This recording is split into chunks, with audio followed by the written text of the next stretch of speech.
True, nervous, very, very dreadfully nervous I had been and am, but why will you say that I am mad?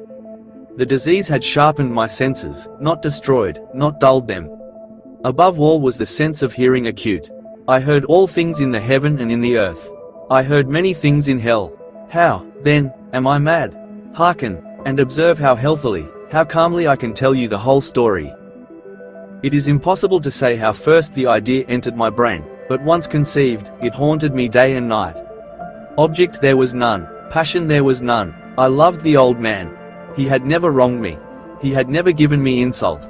For his gold I had no desire. I think it was his eye. Yes, it was this. One of his eyes resembled that of a vulture, a pale blue eye, with a film over it.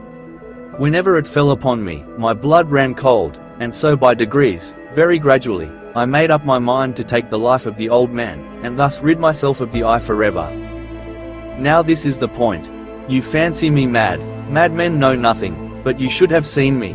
You should have seen how wisely I proceeded, with what caution, with what foresight, with what dissimulation I went to work. I was never kinder to the old man than during the whole week before I killed him. And every night, about midnight, I turned the latch of his door and opened it, oh, so gently. And then, when I had made an opening sufficient for my head, I put in a dark lantern, all closed, so that no light shone out, and then I thrust in my head. Oh, you would have laughed to see how cunningly I thrust it in. I moved it slowly, very, very slowly, so that I might not disturb the old man's sleep. It took me an hour to place my whole head within the opening so far that I could see him as he lay upon his bed. Ha! Would a madman have been so wise as this? And then, when my head was well in the room, I undid the lantern cautiously, oh, so cautiously, for the hinges creaked. I undid it just so much that a single thin ray fell upon the vulture eye. And this I did for 7 long nights, every night just at midnight, but I found the eye always closed, and so it was impossible to do the work, for it was not the old man who vexed me, but his evil eye. And every morning, when the day broke, I went boldly into the chamber, and spoke courageously to him, calling him by name in a hearty tone, and inquiring how he had passed the night. So you see he would have been a very profound old man, indeed, to suspect that every night, just at 12, I looked in upon him while he slept. Upon the 8th night I was more than usually cautious in opening the door. A watch's minute hand moves more quickly than did mine. Never before that night had I felt the extent of my own powers, of my sagacity. I could scarcely contain my feelings of triumph. To think that there I was, opening the door, little by little, and he not even to dream of my secret deeds or thoughts. I fairly chuckled at the idea, and perhaps he heard me, for he moved on the bed suddenly, as if startled. Now you may think that I drew back, but no. His room was as black as pitch with the thick darkness, for the shutters were close fastened, through fear of robbers. And so I knew that he could not see the opening of the door, and I kept pushing it on steadily. I had my head in, and was about to open the lantern, when my thumb slipped upon the tin fastening, and the old man sprang up in the bed, crying out, "Who's there?" I kept quite still and said nothing. For a whole hour I did not move a muscle, and in the meantime I did not hear him lie down. He was still sitting up in the bed listening, just as I have done, night after night, hearkening to the death watches in the wall. Presently I heard a slight groan, and I knew it was the groan of mortal terror. It was not a groan of pain or of grief, oh, no. It was the low stifled sound that arises from the bottom of the soul when overcharged with awe. I knew the sound well. Many a night, just at midnight, when all the world slept, it has welled up from my own bosom, deepening, with its dreadful echo, the terrors that distracted me. I say I knew it well. I knew what the old man felt, and pitied him, although I chuckled at heart. I knew that he had been lying awake ever since the first slight noise, when he had turned in the bed. His fears had been ever since growing upon him. He had been trying to fancy them causeless, but could not. He had been saying to himself, "It is nothing but the wind in the chimney, it is only a mouse crossing the floor, or, it is merely a cricket which has made a single chirp." Yes, he has been trying to comfort himself with these suppositions, but he had found all in vain. All in vain, because death, in approaching him, had stalked with his black shadow before him, and enveloped the victim. And it was the mournful influence of the unperceived shadow that caused him to feel, although he neither saw nor heard, to feel the presence of my head within the room. When I had waited a long time, very patiently, without hearing him lie down, I resolved to open a very, very little crevice in the lantern. So I opened it, you cannot imagine how stealthily, until, at length a single dim ray, like the thread of the spider, shot from out the crevice and fell upon the vulture eye. It was open, wide open, and I grew furious as I gazed upon it. I saw it with perfect distinctness, all a dull blue, with a hideous veil over it that chilled the very marrow in my bones, but I could see nothing else of the old man's face or person, for I had directed the ray as if by instinct, precisely upon the damned spot. And now have I not told you that what you mistake for madness is but over-acuteness of the senses? Now, I say, there came to my ears a low, dull, quick sound, such as a watch makes when enveloped in cotton. I knew that sound well, too. It was the beating of the old man's heart.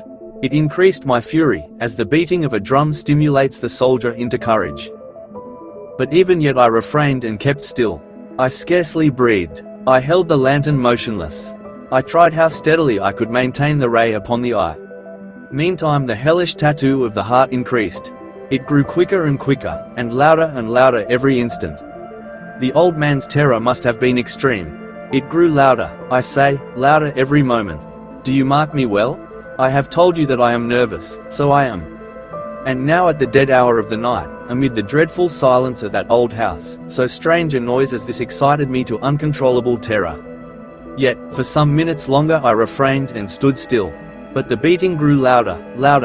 I thought the heart must burst. And now a new anxiety seized me, the sound would be heard by a neighbor. The old man's hour had come. With a loud yell, I threw open the lantern and leaped into the room. He shrieked once only. In an instant I dragged him to the floor, and pulled the heavy bed over him. I then smiled gaily, to find the deed so far done. But, for many minutes, the heart beat on with a muffled sound. This, however, did not vex me, it would not be heard through the wall. At length it ceased. The old man was dead. I removed the bed and examined the corpse. Yes, he was stone dead. I placed my hand upon the heart and held it there many minutes. There was no pulsation. He was stone dead. His eye would trouble me no more. If still you think me mad, you will think so no longer when I describe the wise precautions I took for the concealment of the body. The night waned, and I worked hastily, but in silence. First of all I dismembered the corpse. I cut off the head and the arms and the legs. I then took up 3 planks from the flooring of the chamber, and deposited all between the scantlings. I then replaced the boards so cleverly, so cunningly, that no human eye, not even his, could have detected anything wrong. There was nothing to wash out, no stain of any kind, no blood spot whatever. I had been too wary for that. A tub had caught all. Ha! When I had made an end of these labors, it was 4 o'clock, still dark as midnight. As the bell sounded the hour, there came a knocking at the street door. I went down to open it with a light heart, for what had I now to fear? There entered 3 men, who introduced themselves, with perfect suavity, as officers of the police. A shriek had been heard by a neighbor during the night, suspicion of foul play had been aroused, information had been lodged at the police office, and they, the officers, had been deputed to search the premises. I smiled, for what had I to fear? I bade the gentleman welcome. The shriek, I said, was my own in a dream. The old man, I mentioned, was absent in the country. I took my visitors all over the house. I bade them search well. I led them, at length, to his chamber. I showed them his treasures, secure, undisturbed. In the enthusiasm of my confidence, I brought chairs into the room, and desired them here to rest from their fatigues, while I myself, in the wild audacity of my perfect triumph, placed my own seat upon the very spot beneath which reposed the corpse of the victim. The officers were satisfied. My manner had convinced them. I was singularly at ease. They sat, and while I answered cheerily, they chatted of familiar things. But, ere long, I felt myself getting pale and wished them gone. My head ached, and I fancied a ringing in my ears, but still they sat and still chatted. The ringing became more distinct, it continued and became more distinct. I talked more freely to get rid of the feeling, but it continued and gained definitiveness, until, at length, I found that the noise was not within my ears. No doubt I now grew very pale, but I talked more fluently, and with a heightened voice. Yet the sound increased, and what could I do? It was a low, dull, quick sound, much such a sound as a watch makes when enveloped in cotton. I gasped for breath, and yet the officers heard it not. I talked more quickly, more vehemently, but the noise steadily increased. I arose and argued about trifles, in a high key and with violent gesticulations, but the noise steadily increased. Why would they not be gone? I paced the floor to and fro with heavy strides, as if excited to fury by the observations of the men, but the noise steadily increased. Oh God, what could I do? I foamed, I raved, I swore. I swung the chair upon which I had been sitting, and grated it upon the boards, but the noise arose over all and continually increased. It grew louder, louder, louder, and still the men chatted pleasantly, and smiled. Was it possible they heard not? Almighty God, no, no, they heard, they suspected, they knew, they were making a mockery of my horror. This I thought, and this I think. But anything was better than this agony. Anything was more tolerable than this derision. I could bear those hypocritical smiles no longer. I felt that I must scream or die. And now, again, hark! Louder, louder, louder, louder! Villains! I shrieked, dissemble no more. I admit the deed, tear up the planks. Here, here, it is the beating of his hideous heart.